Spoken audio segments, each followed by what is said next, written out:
Parents, do your kids have a Facebook account? Well, if they do you have access to that account? Can you see who their friends are and what they're talking about? Well, the New Jersey police chief is telling parents, stop being naive. Want your kids safe? Then get some spyware. Get the Facebook password. See what they're not telling you. The chief may already have a big supporter in the First Lady, Michelle Obama. Remember last week on the Today Show? She said the first daughters aren't even allowed on Facebook. Sasha and Malia, are they on Facebook? No. No? Is that because of who they are or because you're not in favor of it? I think we're lucky that there are a lot of real constraints, things like Secret Service and stuff like that. Yeah. But I'm not a big fan of young kids having Facebook, so you know, it's not something they need. It's not necessary. You know, right when now. you leave the White House, they're going to want to be on Facebook. You'd be okay with that? It depends on when we leave and how old they are. If they're 40. That's right. Maybe you might let them out of the bubble. We'll talk about it. All right, so what do you think? Just a sign of the times to spy, or are we creating kids who don't trust their parents? Joining me tonight, Jeffrey Nadell, president of the National Youth Rights Association, AMY McCREADY, the founder of Positive Parenting Solutions, and on the phone tonight, Chief James Battelli from the Mahwah, New Jersey Police Department. Good evening, Chief. You're creating quite a firestorm here, telling parents to steal passwords, use spyware, find out what their kids are doing online. Tell you what, though, you got my attention, and you do have my support, Chief. Explain your position for everybody, why you're doing this. Well, thank you very much for inviting me, but we feel very strongly about our position. This isn't about stealing passwords. It's about protecting your children. You know, this is the 21st century, and people have to realize that children no longer have to leave their house to be in a position of danger. They can be within the house where you think they're very safe, still meet a stranger, and still be in a very dangerous situation. And for those that are opposed to monitoring their children's software, you know, to that I simply say they have their head in the sand. You know, 15 years ago, the parents used to ask a couple predicate questions to any child leaving the house. When will you be back? Where are you going? And who are you going to go with? You know, we're doing the same on the Internet. Who are you talking with? What are you saying? And I want to know the list of friends on your Facebook. So we advocate parents in whatever manner they can to go on Facebook and find out what their children are saying and who they're talking to. And if that means using protective family software, then we are certainly in favor of that. Absolutely. And here's the other thing. You know, we control it, folks. You know, we buy the computers. We buy the cell phones. We give them the means to do all this. I say if you give them the freedom, then they have some responsibility. And you got to let them know, listen, I should be able to have access to that. That's the way I'm looking at this. AMY McCREADY, how do we keep the kids safe? Is the chief onto something here?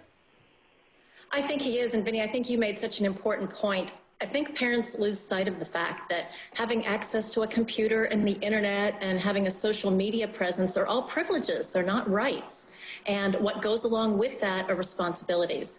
And that we have to be really clear with our kids that part of that responsibility is full disclosure. So as your parent, I want to have access to all of your accounts and your passwords, and I will be checking them regularly. I think, you know, presentation is everything. It's not because I don't trust you. It's because my job is to keep you safe and, you know, really help you be aware of some of the online dangers that you may not even recognize. Absolutely. And here's the thing, you know, we're parents. We chose to be parents, folks. So we have a continuing responsibility to keep our kids safe. And like the chief says, not to stick our head in the sands. And I understand there's going to be some pushback from the teenagers that are like, listen, I need my privacy. I need my freedom. Jeffrey Nadell, Jeffrey, do you understand our position as parents that we are responsible for your safety and we are the ones who brought you in this world? We made that choice, so we have the responsibility to keep you safe, Jeffrey? Absolutely, and you know, there's no doubt that the chief is well-intentioned, but the problem is being overstated by an order of magnitude. If we look at the facts, only 4% of young people online ever encounter any sort of solicitation. And of that number, 92% of them know exactly what to do, to reject it, to ignore it outright. Now, if we look at actually the numbers here, 42% of young people will go to their parents if they encounter any sort of distressing situation.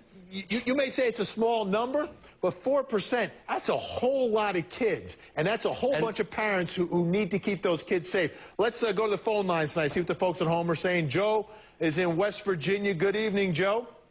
Good evening. Love to know what you have to think tonight, Joe.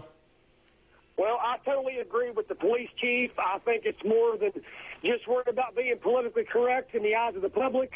I'm a parent of 3 children, and I believe that it's not really fine. I think that kids are not intelligent enough as teenagers to make decisions. They don't have no idea who they're talking to. On the other end, it could be a pedophile. It could be anybody. So I think as parents, we ought to be able to spy for the safety of our children. Thanks so much, Joe. Chief, let's talk about that relationship. I mean, you're not just the chief of police. You're a dad. How do you keep that relationship and that trust, but keep on top of what's happening with your child online, text messages, everything else, Chief? Well, the first key is communication, and that's what we stress above all. You have to communicate with children about what you're seeing on their Facebook page. But I disagree with your panelist's statement and the figures he used. You know, you're not talking about statistics. You're talking about children's lives. You're talking about children who can be cyberbullied, who can be childhood predators. And the facts are that 25% of children who receive inappropriate pictures or messages online do not report them to an adult or the parent. They talk to their friends. And it's not their friends who are going to know how to address this in a proper manner. Children at the young age of 12, 13, 14 cannot process getting these photographs or being bullied on the Internet. They have to talk to an adult. They have to Absolutely, and they should be talking to mom and dad, and mom and dad got to know what's going on. Clark is in Arkansas tonight. Clark, your thoughts? Go in. Charles, I'm sorry, Charles in Arkansas tonight. Hey, sir, how are you? Excellent. Your thoughts? Yeah, my thoughts on it is, I mean, yeah, we need to keep the protection on our kids, but we can't always spy and see every little nook of everything they do, because that's just going to push our kids away more. I understand the trust issues, the way things go, but like I was saying, you know, safety is priority one, but you can't always be there to see everything that they do and everything that they do. Thanks so much for the call, Charles, and I'll echo that. Safety first, folks. Thanks to my guests, Amy, Jeffrey, and Chief Patelli. Thank you so much.